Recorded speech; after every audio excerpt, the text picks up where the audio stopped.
This is the Art Beauty Podcast where we tell the real truth about the fake shit. I'm Amber, and today my very smart and esteemed co-host is Dr. Josh Weitz. He is a triple board certified doctor, and he's going to get all into that. And today we are talking about how to undo that mistake that you might have made.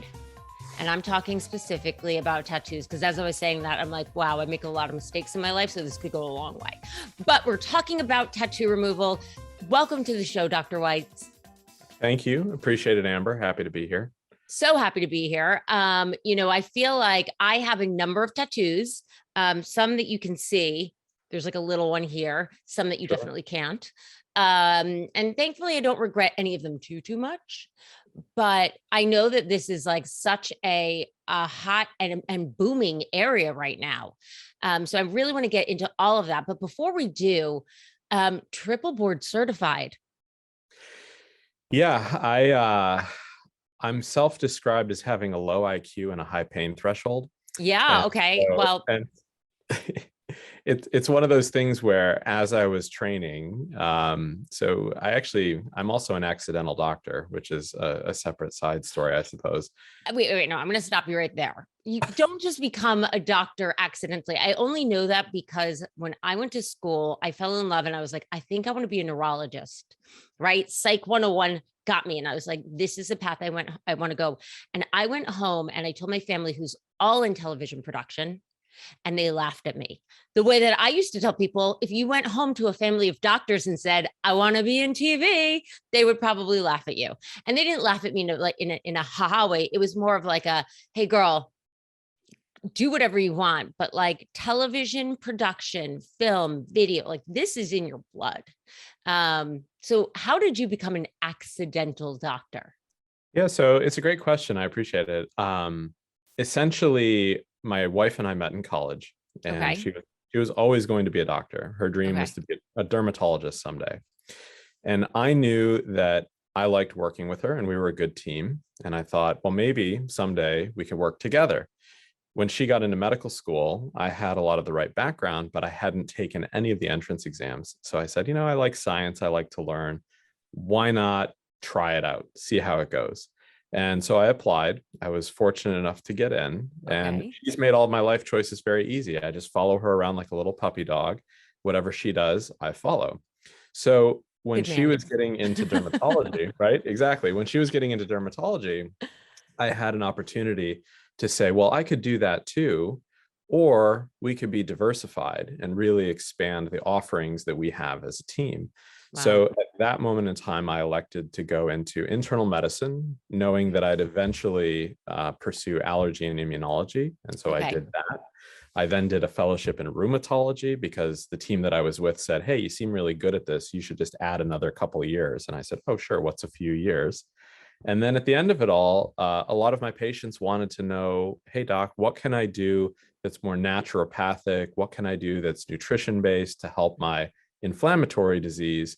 And I said, I don't know, but let me figure that out. And then I did a anti-aging, regenerative, and functional medicine fellowship.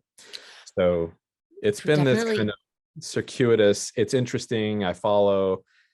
And when I joined our practice, it got even more interesting because at that moment in time, the need was in the lasers. We had a number of lasers. They weren't being utilized. And so my wife, Dr. Loss, said, hey, I need you to figure out this problem we have. And so that was how I got my start in laser medicine. Wow. First of all, wow. I mean, how many years did it take to sort of accrue all of those board certifications and to complete the fellowships? And I'm embarrassed to say it's probably close to 15. I mean, so that is a very long accidental path. It is. It is. And you know what, today I think what we're going to be talking about is accidents that maybe are a little less planned and intentional. Maybe they were intentional at a minute. And then, life happens, things happen. You realize you don't want to tramp stamp anymore. I get it. I've been there. I've gotten mine removed, so I get it too. Okay. So now you have this career, and your wife, as you mentioned, is also a dermatologist. Do you work in the same practice together? We do. Yeah. So our practice is actually large. It's multidisciplinary. Okay. We have a team of about 53 people. And Okay. so Wow. we have a plastic surgeon, we have dermatologists, we have myself and all of the nonsense I bring. And then we have a team of individuals who really help from the support side. And we're a mix of cosmetic medicine, standard medical medicine, pretty much full service, whatever people need. We're gonna have to get you back on here for some of the cosmetic and aesthetic stuff. So Absolutely. love it. I mean, I love it, love it, love it. And also I love now that I have a friend that is so experienced in so many different things. So I call my dermatologist, Dr. Jabber, props to you. I got avian bird flu a couple years ago. Ugh. Yeah. It was like the middle. It's funny. It was this time of year. It was 4th of July. Oh, And I was sitting on my rooftop and we were going to watch the fireworks. And in about 30 minutes, I went from being like, yay, to literally shivering, huddled over, like just not well. And so I did what any person would do. I call my dermatologist, who I depend on for everything. And I was like, do I need to go to the hospital? Am I dying? And he said, no, if you start to have seizures, go to the hospital. But he's like, for a fever, there's nothing you can do. And probably it is either, I think it was like avian or pig flu, the summer flu. ugh, that's brutal. I'm sorry that you had to go through it. It was brutal. It was awful, but I've made it through. And here we are today. Today we are talking about tattoo removal. So I feel like this is something that I'm super curious about because I remember, gosh, it must be about like, when did this come about? Like 10 years ago, maybe 7, that people really Yes. started doing this? Tattoo, yes, I think that's a pretty fair statement. Within the last decade, we've Yeah. seen major advancements, And prior. it's because Yeah, I remember it was like, okay, maybe your tattoo doesn't say, Winona anymore or Wino, which you got changed, but you certainly now have a scar that says yeah, Winona. And I feel like that technology has come a long way, correct? very much. It's one of those things that, so if I look even at our pathway, we did tattoo removal many years ago, and it was bloody and brutal, and Painful, right? it was awful. It was Yeah. absolutely awful. So 5 or 6 years ago, as we had an opportunity to see what the new technology was capable of, things like the Pico Way laser, which was a picosecond platform, that was when we decided, you know what, we really need to add this to our offering, but we need to do it in a way that's non-threatening, kind of non-medical, if you will. We didn't want it to feel like a traditional doctor's office. Right. And that was when actually I got my start into something called Tatty Race, which was the company that I had founded to focus exclusively on laser tattoo removal. Wow. Now, you had told me prior to us starting this podcast, you're based in Rochester. Correct. Yep. So is Tat Erase also a local, Rochester, New York business?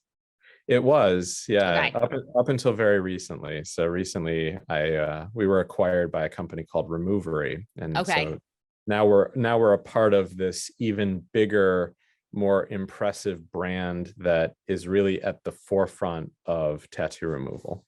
Awesome. And we are going to get into Removery in a little bit. But before we do that, let's talk a little bit about some of the things that people need to know about, today's tattoo removal. Sure. And let's just start out right now. Like, who is a good candidate for this? Is it somebody with like a little tattoo? Is it somebody, because I know we've got, people get tattoos on their faces, they get tattooed, well, in a lot of weird places. But are there some people who are better candidates than others? It's an interesting question. I don't know truthfully that there's, I guess the easiest thing to say would be the only bad candidate is the person who comes in with unrealistic expectations. So Fair. if you're coming in and for instance, let's say that you came in and you said, hey, I heard about this laser tattoo removal. I heard it's fast. I heard it's really effective. My wedding's in a month. Can I get rid of my tattoo? Right. We're not going to be able to do that, right? Right. It's highly unlikely. In 1 month, one treatment, it's gone. It's a process. And Okay. so the only person who's not a great candidate is the person who isn't realistic about what they think they're going to get. And you know, I know with a lot of lasers, your skin color matters, right? So and they've become more friendly, but people who are sort of on the darker side later in the Fitzpatrick scale, are are you able to remove people with darker colored skin, tattoos from darker colored skin? It's a complex question. The short answer is yes. However, I will qualify it by saying we are able to do that. I am able to do that. There are doctors and providers out there who are able to do that, but that doesn't mean all providers are able to do that, right? So if you have someone who's utilizing a picosecond laser, like the PicoWay platform, with a specific wavelength of 1064 nanometers, and the person has a black tattoo, that's going to be likely a safe treatment in all of the Fitzpatrick 1, 2, 3, 4, 5, 6 skin types. Right. Where Okay. you run into difficulty is when you have someone who's a Fitzpatrick 4, 5, or 6, and maybe they have a very colorful tattoo. Maybe there's a lot of Mm. yellow in it. Now you really have to have, doesn't mean you can't do it. It just means you have to have a lot more conversation about what are the pros and cons, what are the risks. Is it going to leave, an outline of where the tattoo was and damage the underlying natural skin tone? You know, so let's now talk about tattoo specifics, right? Because you see people these days with some of the most incredible, amazing sleeves of tattoos and so many colors. So there's certain tattoos that are easier to remove and or harder to remove. Like black is a black solid tattoo easier to remove than something with color? So yes and no. And I always hate to be wishy-washy because No, it no, no, seems no. That's it. Listen, we seems tell like it like it we're is here. Yeah. right. It seems like we're a bit evasive, but the reality is this. My favorite tattoo to remove would be an amateur tattoo. Let's say it was a prison tattoo, or let's say, a couple of 15, 16-year-olds had a stick and poke with a Bic pen, friends doing friend shit, the stuff that people love, right?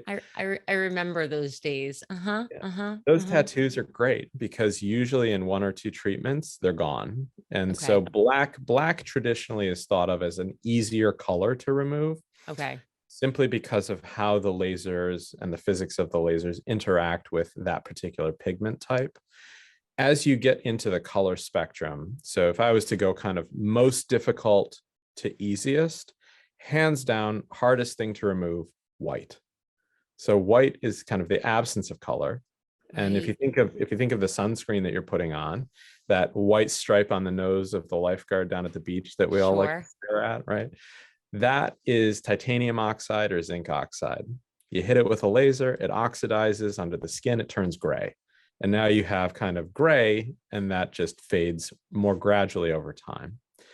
Well, as you think about the artistry that you're talking about with what's out there today, everybody loves bright, vibrant tattoos. Well, to get pastel, you have to mix in some white. So Right. white's at the top of the hardest, and then the pastels are going to be shortly below that. Blue and green, much more difficult colors to get rid of. Pink is more difficult. Red, orange, yellow, relatively easy, depending on the skin type. And then again, black is the easiest. So if I was making it, a recommendation to somebody going to get a tattoo who wasn't sure if they were going to love it in a while, I would tell them, don't go tribal and go with black. I love it. Don't go tribal just because. Also be really careful about those Chinese symbols. Make sure that you have somebody who knows what it is and what it really means, because We had a patient come in once who had a Chinese character, and I have a colleague who is fluent in Mandarin, and apparently the character represented "I am an egg roll." oh no. And was it a he or she? What did they think it was? Believe it or not, it was a he with a tramp stamp, and they thought it meant courage. So I guess in some small respect, it probably did. I'm oh my God. On my senior year, we went to Cancun, and as one does when they're 18 in Cancun, we drank, and we woke up the next morning, and one of our guy friends had got a tattoo.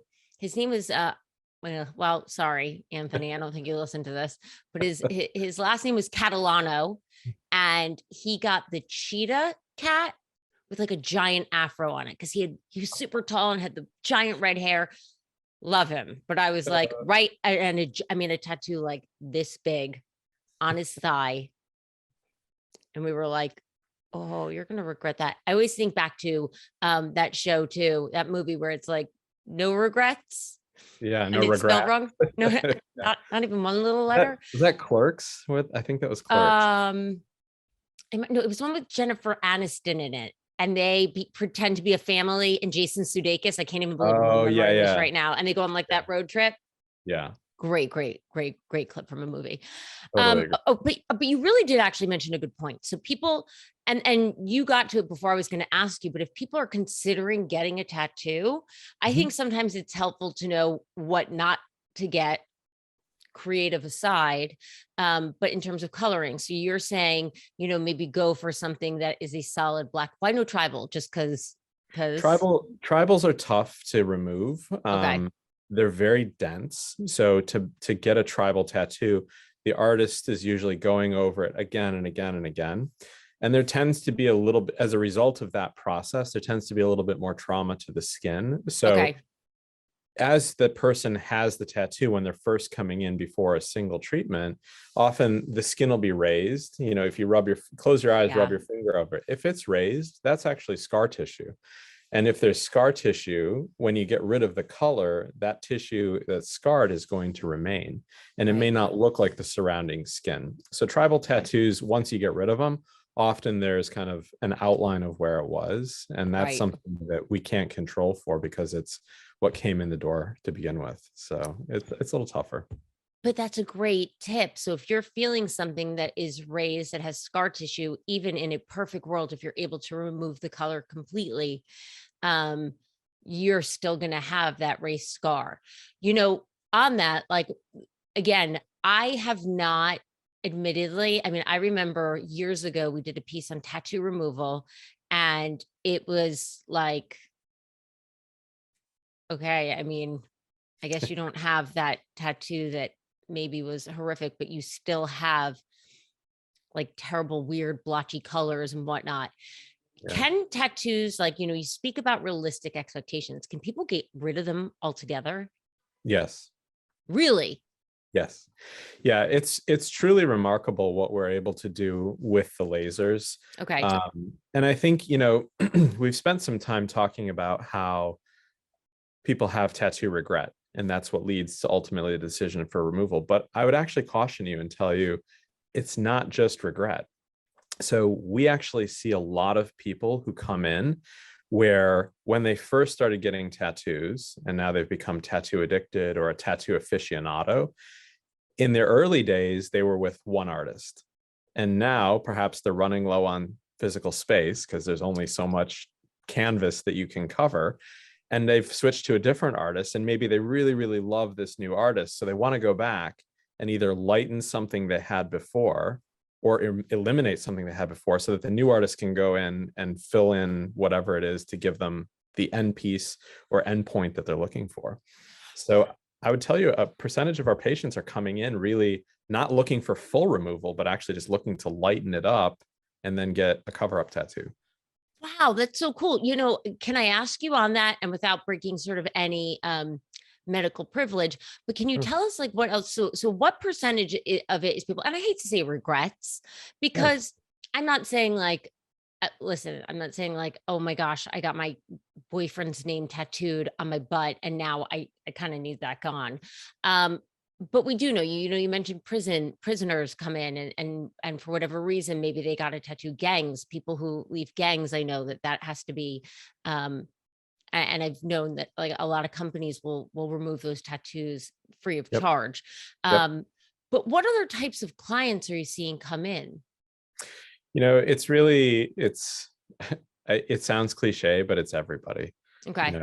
The individual who is the 40-year-old suburban housewife with a couple of kids, and they come in with something that you would have never imagined that they had, just because we all have these biases, and you look at them and you think, oh no, and then they lift whatever piece of clothing needs to be lifted to show you the tattoo, and you're just like, whoa, didn't see you for that person, but Right. hey, we all have this inside self and we all have our professional self. So I'd say it's a pretty nice mix.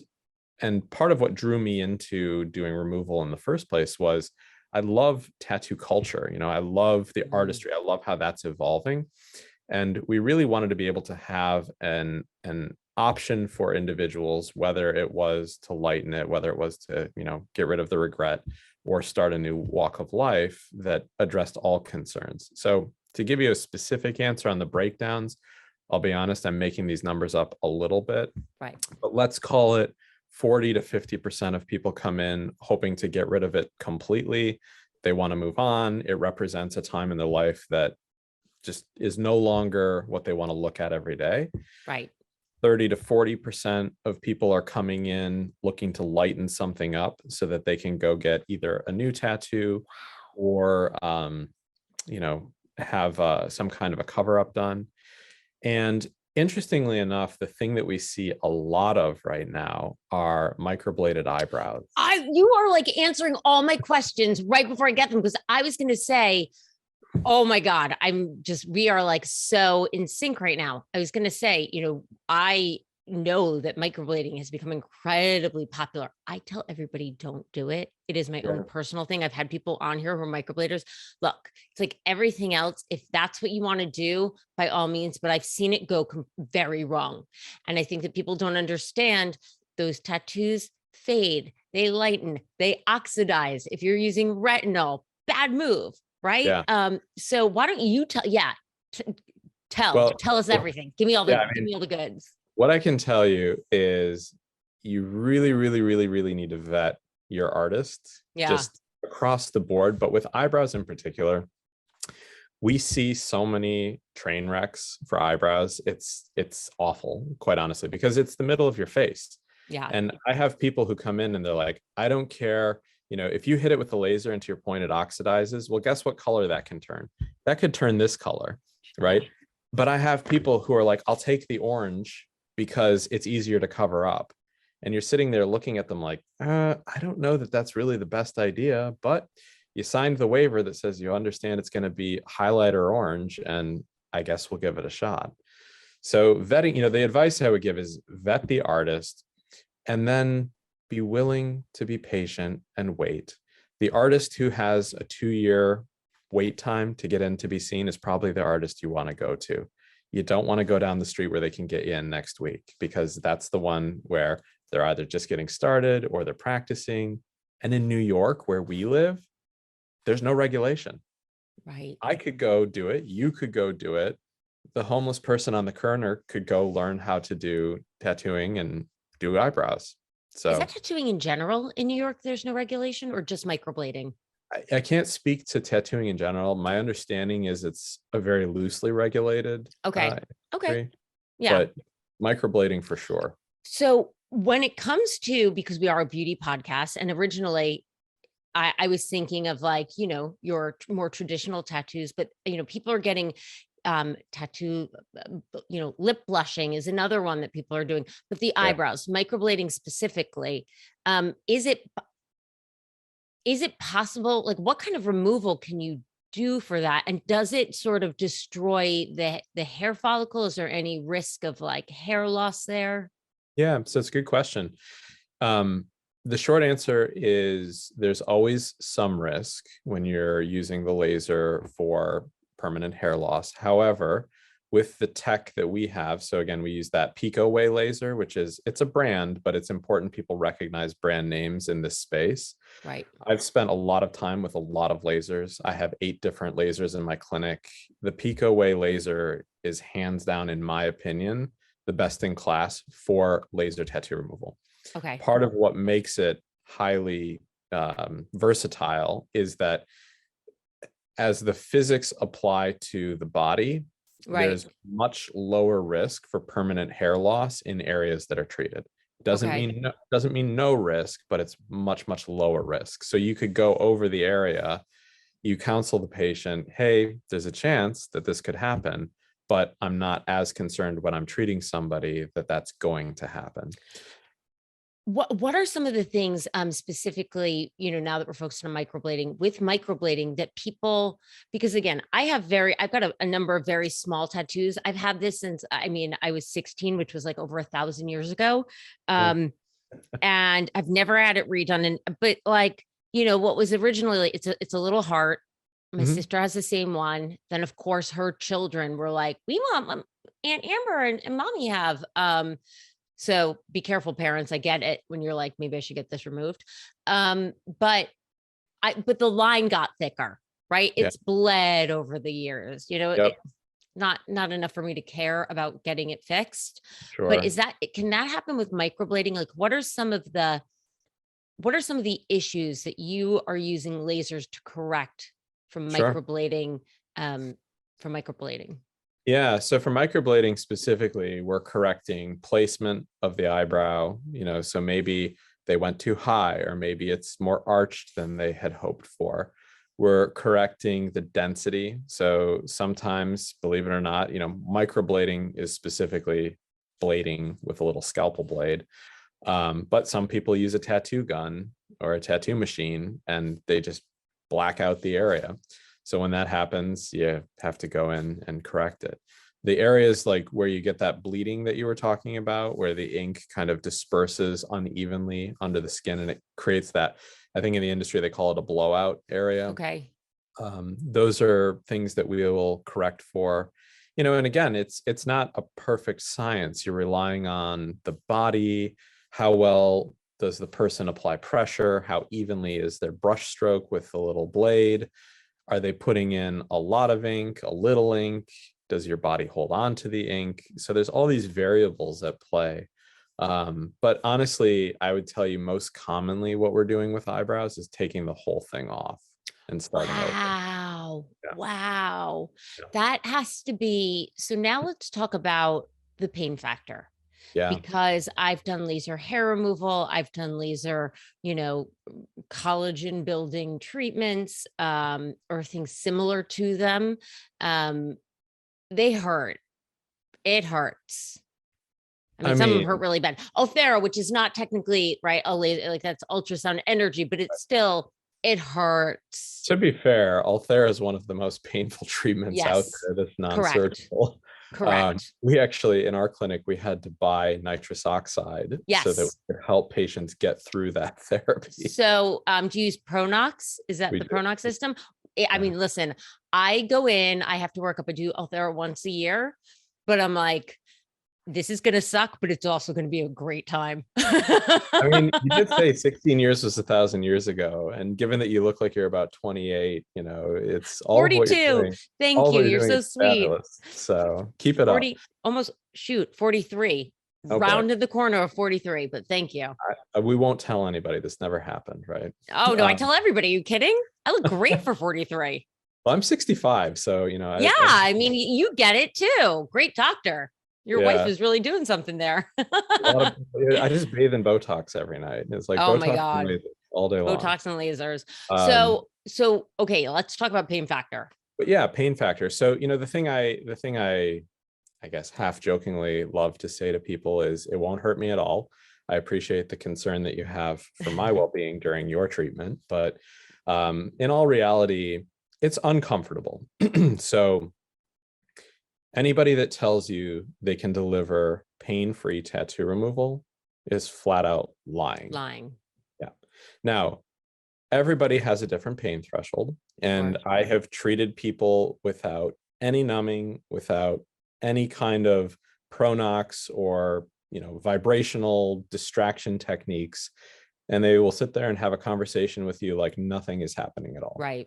And then I've had people where the first pulse and they're off the table hiding in the corner and you're coaxing them back and doing numbing cream and all of the other add-on services we can use to distract. What I will tell you is that our current approach is as comfort focused as you can be. Mm-hmm. And so because of that, we are cognizant to what the client is going to go through. Right. And we will take every measure possible, whether it's a topical anesthetic of some kind.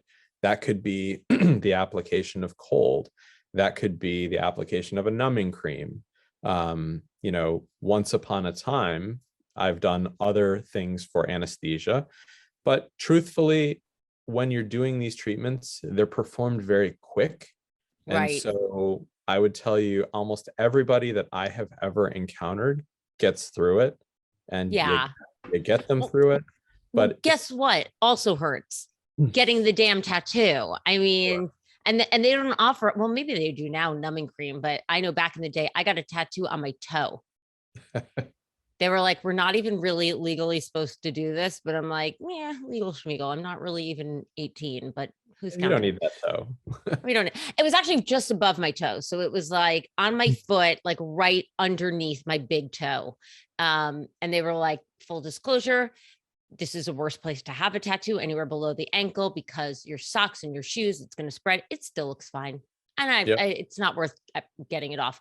I will say to people, if you're doing any procedure and they're offering numbing cream, absolutely do it. It works, it helps. And even if you have a high pain tolerance, um, you might as well take that comfort. It's one extra set of comfort, and it's not like having Novocaine. It Yep. does feel a little bit weird, and your face might be a little numb, but it's not like that Novocaine where you're like blah blah blah blah blah. So I'm a big fan of like, get the numbing cream. It works. I would agree. I think Yeah. if it's offered, whatever comfort options exist that they offer you in the clinic, I would encourage anybody to take advantage of them. But ultimately, I wouldn't let pain be the thing that keeps me from pursuing a removal if a removal is what I'm looking for. Now, how about with like very large tattoos, right? So if you and going back to this idea of managing expectations, if you have a sleeve, is it realistic that you can remove that?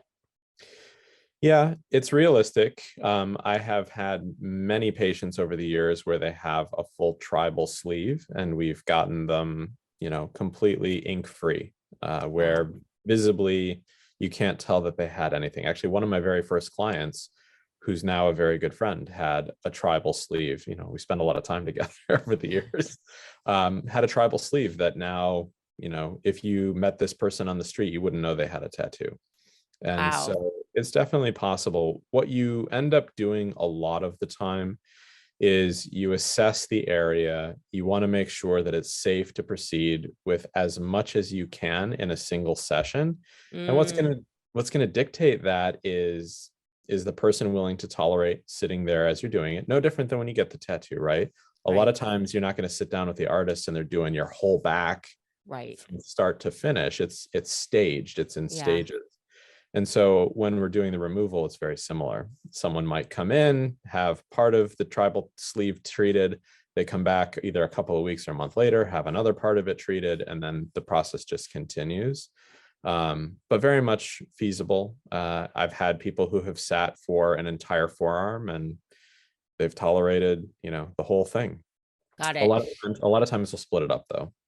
Now, you mentioned way earlier in the podcast, if your wedding is next month, not the time to do it. So what is like a realistic timeline? And again, I understand that this depends on so many factors, where it is, your pain tolerance, how much you can handle. But in general, is Yeah. there some sort of a timeline that people should say, well, I've got this big event going on, I need to sort of backdate myself?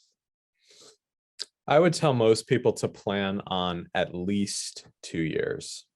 If Two the, if their if, years. if their goal is start to finish, right?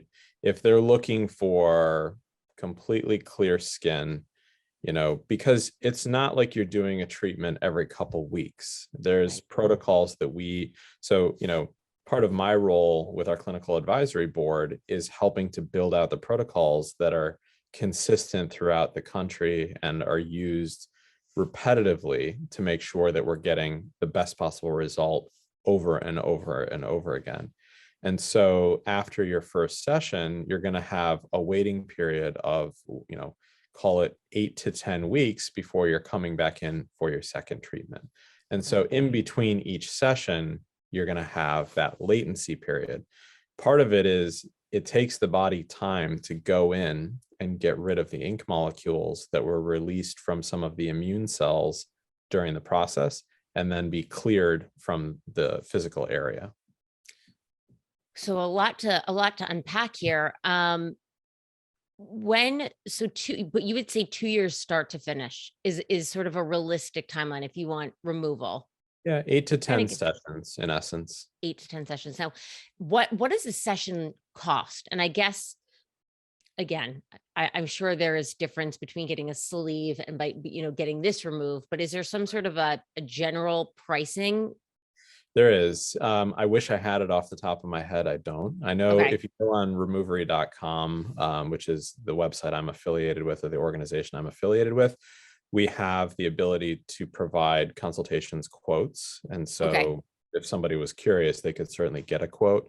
What I can tell you is that our goal is to make it as affordable as possible Right. with the best in class technology, right? Right. So as a result, it's not going to be free. Well, actually, I shouldn't say that. There are circumstances where it is free, but it's very much customized based on the size that we're looking at. So if you're talking about like a little tiny thing, are we talking about like hundred? And again, I know you can't give me exact, we can go online, Sure. but ballpark, are we talking hundreds of dollars, thousands of dollars, tens of thousands of dollars? Yeah. So something really small, like if you were to say your little heart, Yeah. start to finish, you'd be looking at in the low hundreds of dollars per session. Okay. And you said 8 to 10 sessions, so maybe up to or around $1,000 start to finish. Okay.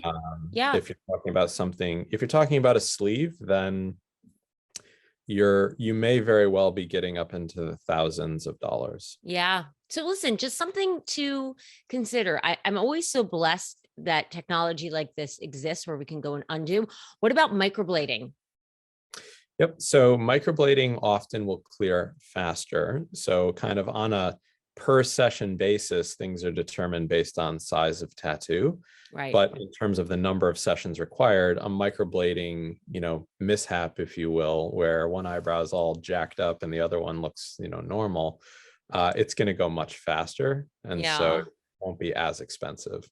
But it can still take up to 2 years to fix. No, under Oh, those circumstances, you're dealing with fewer sessions. So really, okay. again, you're thinking sessions total. So I would say on average, 8 to 10 sessions for a normal tattoo.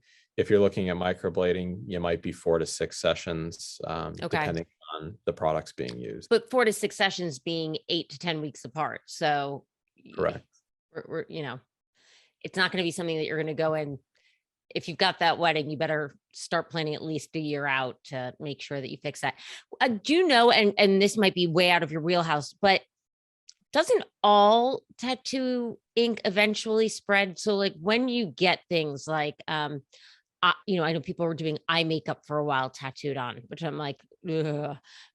But like the microblading, even some of this lip blushing, won't it eventually, no matter what, just because of time, always have a little bit of a spread? Or is that not the case anymore? And if you don't know, you can say you don't know. No, well, I'll put it this way. I don't know that anybody has ever studied it, right? So Oh, I've okay. never read a study that looks specifically at the dispersion of ink under the skin over time. In terms of true blowout, you're certainly going to get a blurring of the edge, right? So Right. if you had, let's say somebody drew a straight line down your back and it was pencil thin and beautifully done and very fine, in 25 years, is it going to be pencil thin and beautiful? No, it's going to blur out, have some fuzzy edges. Some fuzzy And edges. that's true for I almost mean, any tattoo. Yeah, exactly.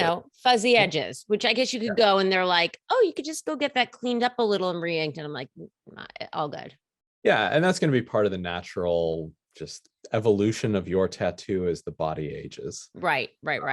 Whereas, I think what we might be confusing with the blurring of the fine lines or the edges of the tattoo is that where someone has a blowout, where all of a sudden Okay. some of the ink is no longer exactly in the line and it just kind of blips out into the surrounding skin. Oh my God, there's so many things that could be going wrong. I again, if microblading is for you, I know people who have done it, who love it, who swear by it, but I just caution, because I think that sometimes those trends that come along and everybody's doing it, there's so many things that could go wrong. In terms of like healing, right? So we're in the summer now, and I know with other types of lasers, you really need to avoid the sun afterwards. So is that similar with this type of a treatment? Absolutely. Yeah. Okay. So really, when we talk about avoidance of sun, the reason for it, you're creating an injury underneath the skin with any laser treatment. And Right. some of those injuries are more pronounced than others. Well, if you have an area that's recently injured, part of the healing process is inflammation. Inflammation is programmed by the body to come in and make sure that everything, gets cleaned up and heals as it should. When you have inflammation and you go outside and you're exposed to ultraviolet radiation, then you're creating inflammation on top of inflammation. And the body responds to that often by creating something called hyperpigmentation, or darkening of the natural background skin tone or skin color. So people who are Fitzpatrick 1, like, for instance, a Nicole Kidman, they're very, very, very low risk of having that post-inflammatory hyperpigmentation. But as you get into Fitzpatrick 3, 4, 5, 6, the higher you climb, the more easily somebody tans at baseline, the greater the likelihood that sun exposure after any laser session or any inflammatory insult to the skin will cause that undesirable side effect. Got it. So is there a best time? Well, I guess so. This is such a long process that it's not necessarily, I tell people like with IPL, Yeah. right? And don't do IPL now, wait until the fall, wait until you know that you're not going to be for a myriad of reasons. But with this, I guess you really have to just, I mean, you're in it for the long haul, it sounds like. Yeah. And truthfully, as I said, we do a lot of lasers, a lot of different kinds of lasers. When it comes to tattoo removal, so if we're talking laser tattoo removal, I would tell most clients that there's not a lot of reason for them as an individual to stop treatment in the summer months, like, for instance, an IPL, as long as they're comfortable with sun avoidance measures. Now, that doesn't mean don't live your life, but it might mean if you have a tattoo and you had a treatment, cover it up, put sunscreen on it, wear an armband, stay out of hours. These treatments are done year round globally, right? So for someone who lives on the equator and they're having a laser treatment, being told avoid direct sun for 2 weeks is not a big deal because they see 342 days of sun per year. Right. When you live in Rochester, New York, and summer is 2 weeks long. Right. You're like, I'm not going to do it during these 2 weeks. Agree. Yeah. Exactly. So I think it's variable. It's dependent on the individual. It's dependent on how motivated they are. But I would not discourage people from contemplating tattoo removal at any point in the year. I think from my standpoint, it's very much a year-round treatment. Gotcha. Oh, which is really good to know. And here we always say wear sunscreen every day, even inside. I'm wearing it right now. Do you think so, Dr. Weitz? I feel like you've really given us so much information. I love that we got microblading in there too. Is there anything else that you would say that we need to highlight about this process? Did I miss anything? I think it's really important for people to pick a tattoo removal partner for their kind of journey through the process, who is very, very experienced. And, I think it's rare in today's world that you're going to go to a traditional doctor's office, whether it's a dermatologist or plastic surgeon, and they have such a primary focus on laser tattoo removal that there's a high degree of consistency. Oftentimes, what we end up seeing in those clinics, it has nothing to do with their capability, and many of them are very good doctors and certainly can do a good, effective, safe treatment. But people kind of fall back on what they've always done. They're not necessarily moving the needle in terms of researching the best possible protocol for the individual. And so part of what I'm most proud of with my current work in the field is having a team that I can rely on And our team is that, like I said before, that clinical advisory board, and so we are really trying to shape how the removal process is approached by the expert delivering the actual treatment. And it's been very rewarding, and we have more data than anybody on the planet. I mean, we Right. do 500,000 treatments to date. Wow. You bring up a good point, and I think this holds true with any procedure you're going to have. You know, I wouldn't go to my doctor to get my nails done. I'm sure he could do that, but I want to go to the person who's only doing nails, right? I wouldn't go. And in New York, right, there's certain doctors who really are known for being breast augmentation. There are certain ones who are really good for facial plastic surgery, for your facelift. Maybe the guy who does breast can also do face, but you might want to you might be better off going to the guy who only does breasts. Right. Same thing, only going to a place that only does tattoo removal. So speaking of Removery, because we hit on that a little bit before, Yeah. Removery is specializes in only tattoo removal. Correct. Yeah. So we've really done a great job. Well, the team has done a great job growing the clinic. So Okay. we're at 100 locations right now, Okay. and we're in Canada, pretty much North America and Australia. And the whole focus is safe, effective, efficient, comfortable laser tattoo removal. Do all of them use that Pico wave that you mentioned? Okay. Yep. So the Pico Way is the device that we've Pico way. identified. Yeah, Pico way. Pico. Yep. Way. Okay. Pico Way. Yeah, it's made by Candela Okay. Corporation. So Candela is a laser manufacturer, and it's really the laser that we have identified to be the best in class. And my opinion, again, it's kind of the gold standard for devices to use for laser tattoo removal. Great. Okay. Certainly the most versatile. And if people want to know more about this, where do they go? Removery.com.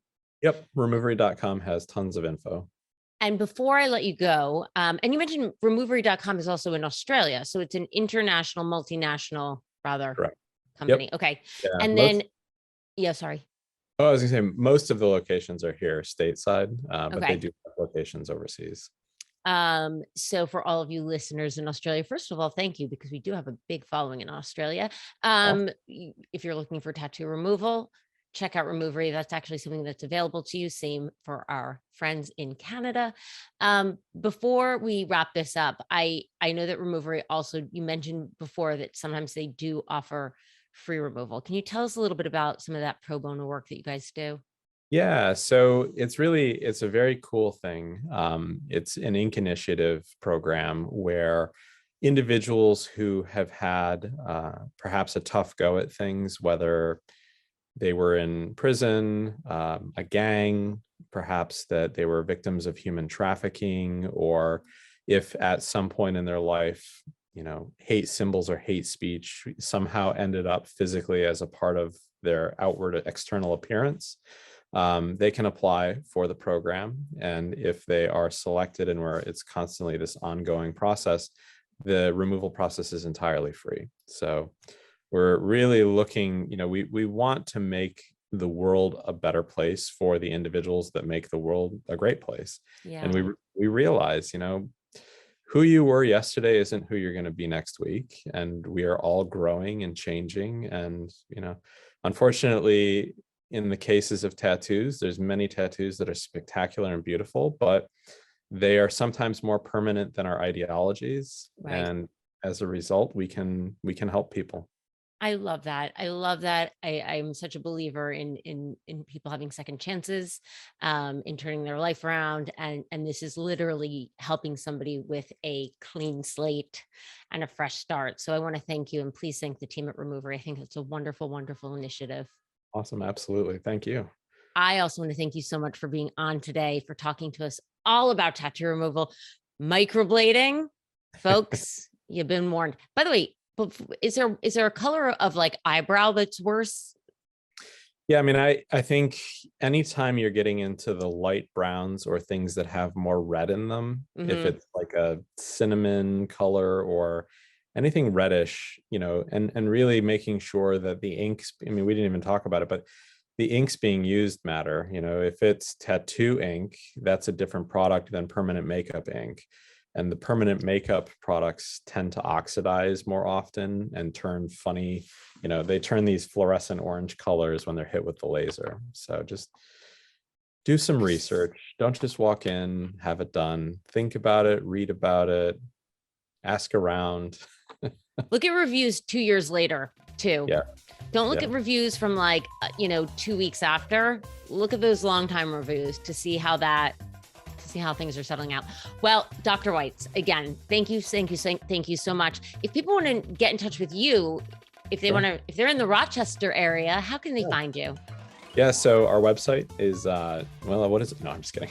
dermrochester.com. So DERM Rochester.com. And I don't know if it's okay. I mean, I've given out my email address for the longest time in the world. People are welcome. I can't certainly answer any medical questions people might have, but I'm always happy to connect and answer high-level stuff. And it's just my last name, Weitz, at dermrochester.com.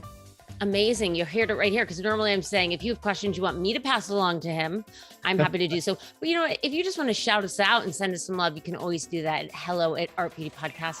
You can find us on Facebook, Instagram, and right here on YouTube at Art Beauty Podcast. And as always, we will see you next Tuesday, maybe with less tattoos. Sounds awesome.